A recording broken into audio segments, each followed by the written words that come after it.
My mom would be at all my sporting events. Let's say I was playing football. My mother would be on the sidelines, and let's say the action on the field went one way. My mother would run along with it. She's like, Mark, get on, get on. I'd be like, oh my gosh.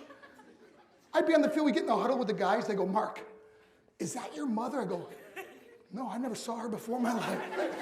No, but seriously, some of you guys can relate to that. My mom, she really empowered me to become special in sports. See, the greatest gift my mother ever gave me, she believed in me. I've overdosed on drugs on 3 occasions where I should have been dead, but I believe I was kept here for a reason. You show me your friends, I will show you your future. How do I know this? Because I hung out with losers, I became the biggest loser of them all because I gave up everything I dreamt about as a little boy because of who I chose to surround myself with. My friends would drive me home at 2, 3, 4 in the morning.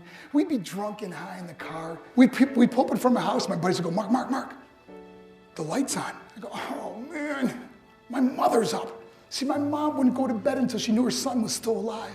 I'd walk in, she'd say, hi Mark, how was your night? I go, it was good, Mom, I'm just gonna go to bed. She goes, can I talk to you just for a minute? I go, Mom, I'm tired, I'm just gonna go to bed. She goes, Mark, I haven't seen you all day and all night. Can I please talk to you? I go, man, just leave me alone. You bug me. I'd slam my bedroom door on the one person who believed in me. I was on a worldwide tour and I was wrestling overseas in Japan. After my wrestling match, I went upstairs to my hotel and I fell asleep. There was a knock at my door at 3 o'clock in the morning. I got out of bed, I looked through the safety window of the hotel door and I could see it was a Japanese promoter. So I opened the door and he said, Mark, you need to call home. There's been an emergency. So I got on the hotel room phone, I called back to the United States and said, hey, what's going on? He said, Mark, I don't know how to tell you this. I go, just tell me what happened. All of a sudden they started crying. They go, Mark, I can't tell you. Just say it. I said, Mark, your mother died. I just threw the phone down. I ran out of my hotel room. I took the elevator to the lobby. When the doors opened up, I just ran out into the street. And I remember looking up and just saying, Mom, I am so sorry.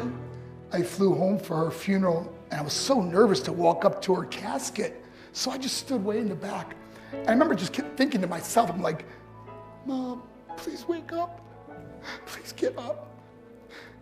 And then I finally got the nerve to walk up to her and she was so beautiful. She was dressed in white. I mean, she looked like an angel.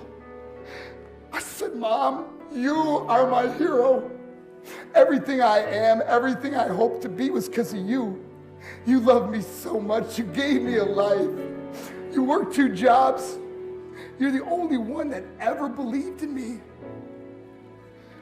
How'd I repay her? By getting drunk? By getting high? By getting stupid? By hanging out with losers? For what? All she ever wanted to do was talk to me. If you have a mother or a father, tell them how much you love them. See, my whole life was about being rich and famous. That's all I cared about. I had to win the race. I had to win the race at the expense of my marriage, my family, my friends. For what? To be all alone in this world? That's not how it's intended to be. Life is not about winning the race. Life is about finishing the race and how many people we can all help finish this race. How we can start being kinder to each other. How we can help the students that are going through adversity right now. How we could stop with the name calling and hurting other people. Because in the end, it may be you that needs help to finish the race. Because I learned what is truly important, and that is how precious this gift of life is and how quickly it can be taken away. See, I no longer live in time. I live in moments. I'm not worried about tomorrow. See, it's not what's in your pocket that matters. It's what's in your heart that truly matters. Love is just a word until somebody comes along and gives it meaning. You are the meaning.